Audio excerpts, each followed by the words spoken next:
De retour à l'antenne dans 100% Logique ce samedi 18 novembre, Cyril Ferraud a posé de nouvelles questions dont les réponses étaient sous nos yeux. Pour autant, arriverez-vous à résoudre l'ultime question à laquelle seulement un Français sur 10 est capable de répondre ? En se classant premier des audiences, en part de marché, avec 19,5% du public, 100% Logique a signé un retour tonitruant le samedi 11 novembre, sur France 2. Le jeu de Cyril Ferraud a ainsi battu la fiction de France 3 et la Star Academy de TF1.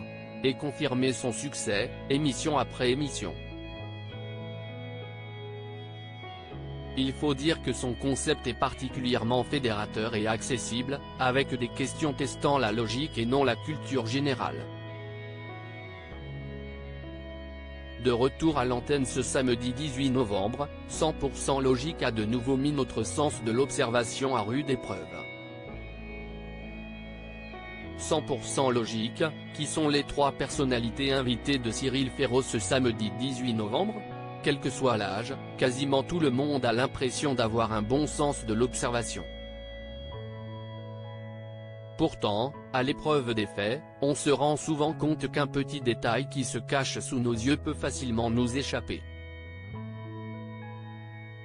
Alors attention aux pièges tendus par les équipes de Cyril Ferraud. Pour que 100% Logique reste un divertissement, l'animateur s'entoure également de personnalités bien connues. Ce samedi 18 novembre, le patineur Philippe Candeloro, la chanteuse et comédienne Lola Dubini et l'actrice Léa François ont accepté de se prêter au jeu. Mais ils se sont révélés bien moins fortes que certains candidats anonymes du soir présents dans le public de France 2. 100% Logique, serez-vous capable de trouver la réponse à la question à laquelle seulement 1% des Français arrivent à répondre ?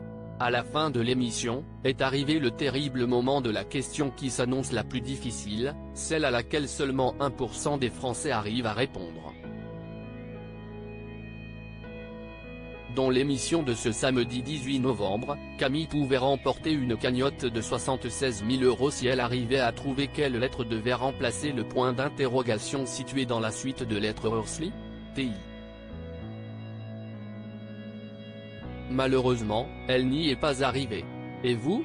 Voici la solution, il fallait remplacer le point d'interrogation par la lettre N. Pourquoi ? Il suffisait de comprendre que cette suite de 12 lettres correspondait à la dernière lettre des 12 mois de l'année.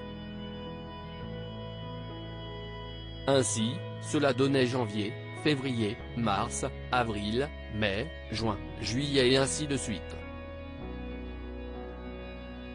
Si vous avez trouvé, vous avez incontestablement un excellent sens de l'observation.